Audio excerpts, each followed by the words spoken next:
دونوں عالم فدا آپ کے نام پر، عشق کی ابتدا آپ کے نام سے۔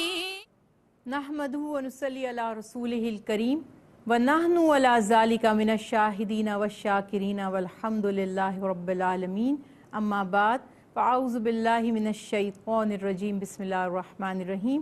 السلام علیکم ورحمۃ اللہ وبرکاتہ۔ ناظرین، پچھلے پروگرام میں ہم بات کر رہے تھے عفو و درگزر کے حوالے سے، اور ہم نے بات کی تھی کہ سب سے بڑھ کر عفو کرنے والی ذات خود ہمارے رب کی ہے، اور اس کے بعد اللہ کے حبیب حضرت محمد مصطفیٰ صلی اللہ علیہ وسلم کی ذات، جو ہمارے لیے عملی مثال ہیں۔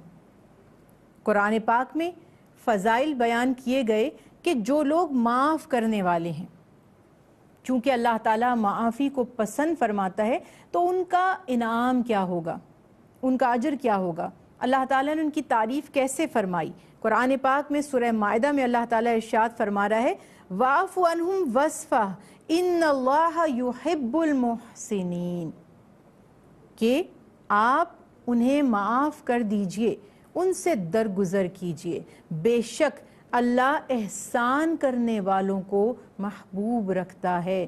معلوم یہ ہوا کہ درگزر کرنا یا معاف کر دینا کسی پر احسان کرنا ہے۔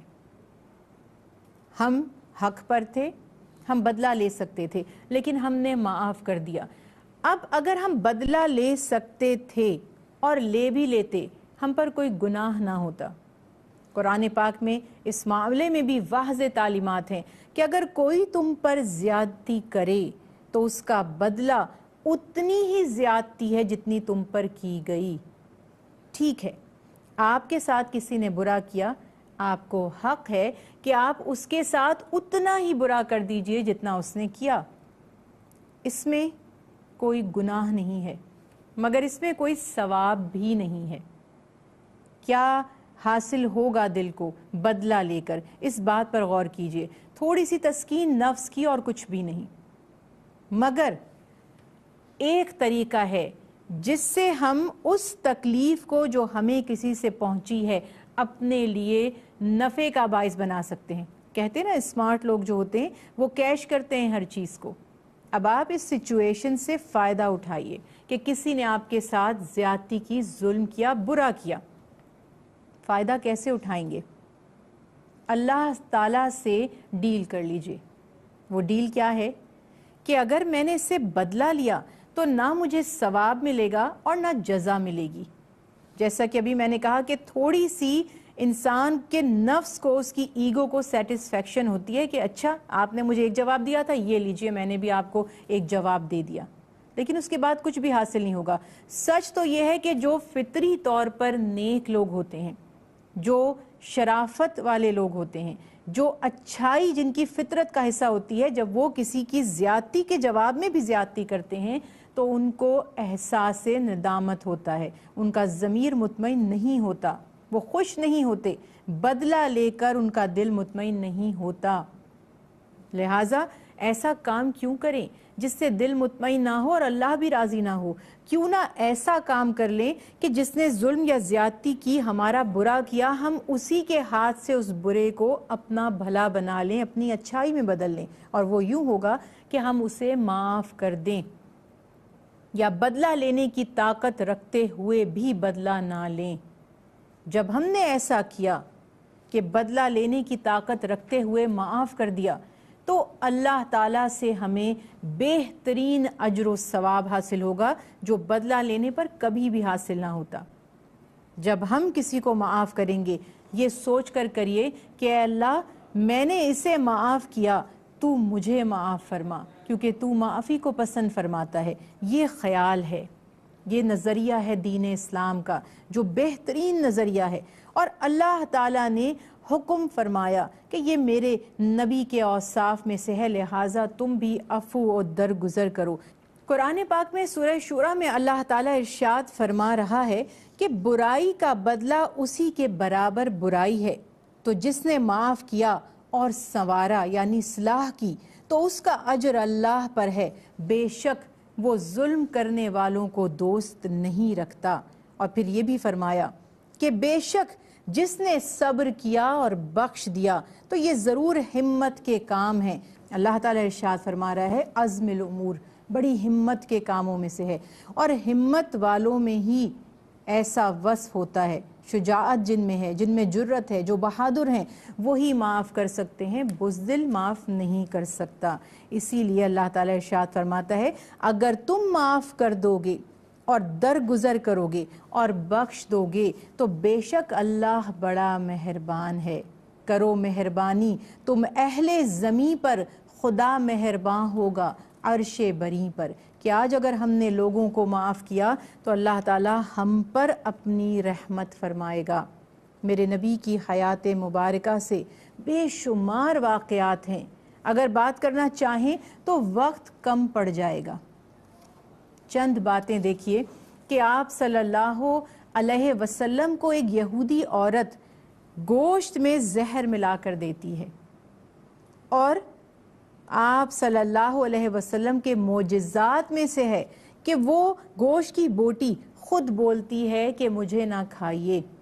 آپ صلی اللہ علیہ وسلم اس یہودیہ سے ذکر کرتے ہیں، وہ کہتی ہے آپ کو کیسے معلوم ہوا کہ میں نے اس کھانے میں زہر ملایا ہے؟ آپ صلی اللہ علیہ وسلم نے پورا معاملہ بتایا تو وہ بہت نادم ہوئی۔ نبی کریم صلی اللہ علیہ وسلم نے اسے معاف فرما دیا، اس کی پکڑ نہیں کی۔ ایسے ہی طائف والے اور قبیلہ دوس کے لوگ جو نبی کریم صلی اللہ علیہ وسلم کی دعوت پر آپ صلی اللہ علیہ وسلم کے دشمن بن گئے، حق کو قبول کرنا نہیں چاہتے تھے، داعی حق کی جان کے دشمن بن گئے۔ آپ صلی اللہ علیہ وسلم نے اس قوم کو بددعا تک نہیں دی، جبکہ طائف والوں کے بارے میں تو یہ مشہور ہے کہ انہوں نے آپ صلی اللہ علیہ وسلم کو اتنی تکلیف پہنچائی حتیٰ کہ آپ پر پتھر بھی برسائے، اور آپ صلی اللہ علیہ وسلم کے نعلین تک خون سے بھر گئے۔ آپ نے اپنے جسم سے خون کو صاف فرمایا، جس میں اطہر سے خون صاف کرتے رہے، اللہ سے کوئی شکوہ نہیں کیا۔ جب پہاڑوں کا فرشتہ آیا اور عرض کی آپ فرمائیے کہ ان دونوں طرف کے پہاڑ، طائف کے دونوں جانب جو پہاڑ ہیں ان کو یوں ملا دیا جائے، اس قوم کو کچل دیا جائے، آپ صلی اللہ علیہ وسلم نے فرمایا نہیں، یہ اگر ایمان نہیں لاتے تو ان کی آنے والی نسلوں میں سے کوئی ضرور ایمان لائے گا۔ اسی طرح قبیلہ دوست نے جب ظلم کیا، صحابہ کرام عرض کرتے ہیں یا رسول اللہ صلی اللہ علیہ وسلم انہوں نے آپ سے زیادتی کی ہے، آپ پہ ظلم کیا ہے، آپ کی گستاخی کی ہے، بے ادبی کی ہے، تکذیب کی ہے، آپ ان کے لیے بددعا کیوں نہیں فرماتے؟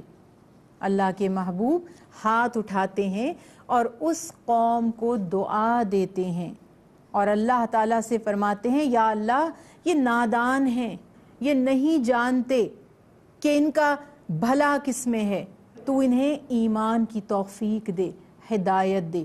یہ ظرف کہاں سے آئے گا؟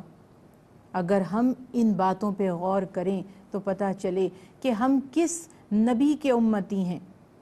وہ عورت جو کچرا جمع کرتی ہے اور کچرا معاذ اللہ نعوذ باللہ نبی کریم صلی اللہ علیہ وسلم کے راستے میں یا آپ پر ڈالنے کی کوشش کرتی ہے، آپ اس کے بیمار ہونے پر اس کی عیادت کے لیے تشریف لے جاتے ہیں۔ کیوں دل و جان سے لوگ اس دین پر قربان نہ ہوتے؟ کیوں آپ صلی اللہ علیہ وسلم پر جان نثار نہ کرتے کہ جن کے یہ اوصاف تھے؟ آپ صلی اللہ علیہ وسلم نے یہی اپنی امت کے لیے بھی پسند فرمایا اور اس کی تعلیم دی۔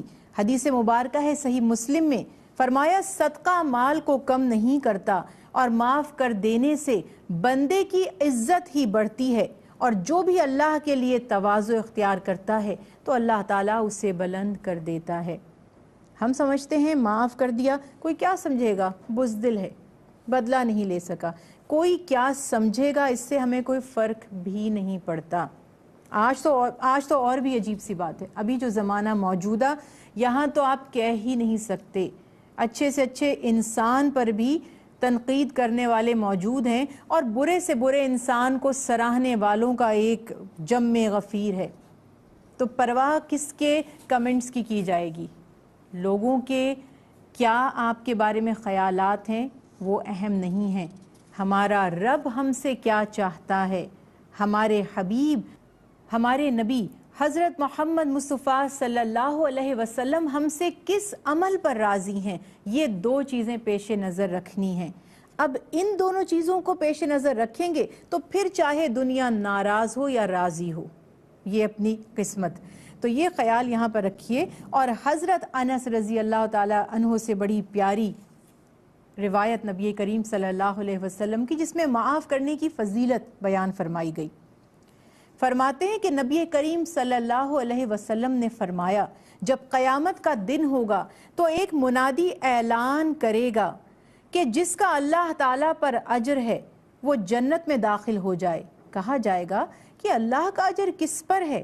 تو لوگوں کو معاف کرنے والے کھڑے ہو جائیں گے اور بغیر حساب جنت میں داخل ہوں گے۔ اب سمجھداری ہماری ہے کہ ہم دیکھیں کہ بدلہ لینے میں ہمیں فائدہ حاصل ہو رہا ہے یا معاف کر دینے میں۔ اسی طرح حضرت ابی بن کعب رضی اللہ تعالیٰ عنہ سے روایت ہے کہ جس شخص کو یہ بات اچھی لگتی ہے کہ اس کا مکان اونچا کیا جائے، اس کے درجات کو بلند کیا جائے، اسے چاہیے کہ اپنے اوپر ظلم کرنے والے کو معاف کر دے، جس نے اسے محروم رکھا اسے عطا کرے، اور جس نے اس سے تعلق توڑا اس سے تعلق کو جوڑے۔ تو جو شخص اس عمل کو اپنا لے گا، پھر کیا تعجب ہے کہ اللہ تعالیٰ اس سے راضی نہ ہو اور اسے اجر نہ عطا فرمائے۔ نبی کریم صلی اللہ علیہ وسلم کی سیرت بیان کرتے ہوئے حضرت عائشہ صدیقہ رضی اللہ تعالی عنہا بیان فرماتی ہیں کہ آپ صلی اللہ علیہ وسلم نے اپنی پوری حیات مبارکہ میں کبھی کسی کو، نہ کسی عورت کو، نہ کسی خادم کو، نہ جو خدمت کرنے والے لوگ ہوتے تھے جن کو زمانے میں غلام بھی کہا جاتا تھا، کسی کو کبھی تکلیف نہیں دی، کبھی کسی پر ہاتھ نہیں اٹھایا، کبھی کسی پر سختی نہیں کی، سوائے اللہ تعالیٰ کے راستے میں جہاد کرنے کے۔ اور یہ بھی واضح رہے کہ نبی کریم صلی اللہ علیہ وسلم کی تمام تر غزوات دفاعی تھیں۔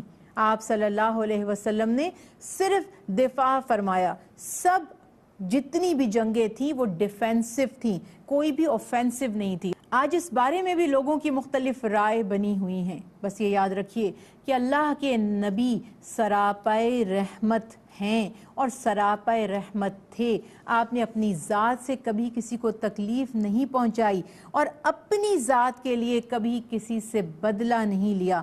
ہاں، اگر شریعت کے معاملات ہوں تو آپ صلی اللہ علیہ وسلم نے وہاں سختی کے ساتھ تربیت فرمائی ہے۔ اسی طرح صحیح مسلم میں نبی کریم صلی اللہ علیہ وسلم کا ایک واقعہ جو آپ کے زمانے میں پیش آیا وہ ہے، حضرت انس رضی اللہ تعالیٰ عنہ روایت کرتے ہیں کہ وہ نبی کریم صلی اللہ علیہ وسلم کے ساتھ تشریف لے جا رہے تھے اور آپ صلی اللہ علیہ وسلم نے ایک موٹے کنارے والی نجرانی چادر پہن رکھی تھی۔ آپ سے ایک بدو ملا اور آپ کی چادر مبارک کو جھٹکا دے کر کھینچا۔ میں نے آپ صلی اللہ علیہ وسلم کی گردن مبارک پر دیکھا تو اس پر شدید جھٹکے کی وجہ سے نشان ڈل گئے تھے۔ پھر اس شخص نے نبی کریم صلی اللہ علیہ وسلم سے کہا کہ آپ کے پاس جو کچھ ہے، یعنی اللہ نے جو آپ کو دیا ہے، اس میں سے مجھے بھی عطا کرنے کا حکم دیجئے۔ آپ صلی اللہ علیہ وسلم نے اس کی طرف دیکھا، مسکرائے اور اسے دینے کا حکم فرما دیا۔ نبی کریم صلی اللہ علیہ وسلم کی حیات مبارکہ ہمارے لیے مثال ہے، کس طرح آپ نے عفو درگزر سے کام لیا۔ فتح مکہ کے موقع پر آپ صلی اللہ علیہ وسلم کا وہ تاریخی ارشاد جب ان مکہ والوں کے سامنے ہیں جنہوں نے گھر سے نکال دیا، جنہوں نے ظلم و ستم کیا، ہجرت پر مجبور کر دیا، حج و عمرہ کرنے نہیں دیا تھا ایک وقت میں مسلمانوں کو، آج جب مکہ فتح ہوتا ہے آپ فرماتے ہیں کہ بتاؤ کہ تمہارے ساتھ میں کیا معاملہ کروں، اور اب سمجھتے ہیں کہ آپ صلی اللہ علیہ وسلم ہم سے بدلہ لینے کی طاقت رکھتے ہیں، لیکن جانتے ہیں کہ آپ کس قدر معاف فرمانے والے ہیں، رحم فرمانے والے ہیں۔ اور آپ نے فرمایا لا تثریب علیکم اليوم، آج تم سے کوئی مواخذہ نہیں ہے، میں تم سب کو معاف کرتا ہوں۔ اللہ کے حبیب کے اس وصف کو، اللہ تعالیٰ کی اس صفت کو اپنے اندر ہم سب نے پیدا کرنا ہے۔ ہم سب کمزور ہیں، خطاؤں کا مجسمہ ہیں، ہم میں سے کوئی بھی مکمل نہیں ہے۔ کوشش کرنی چاہیے دوسروں کی خطاؤں کو درگزر کر دیا جائے، نظر انداز کر دیا جائے۔ پھر یہی کہوں گی یہ سوچ کر کہ اللہ تعالی ہماری خطاؤں کو درگزر فرمائے گا انشاءاللہ۔ وما علینا الا البلاغ المبین۔ پیارا پیارا محمد ہے نام آپ کا، دونوں عالم فدا آپ کے نام پر، عشق کی ابتدا آپ کے نام سے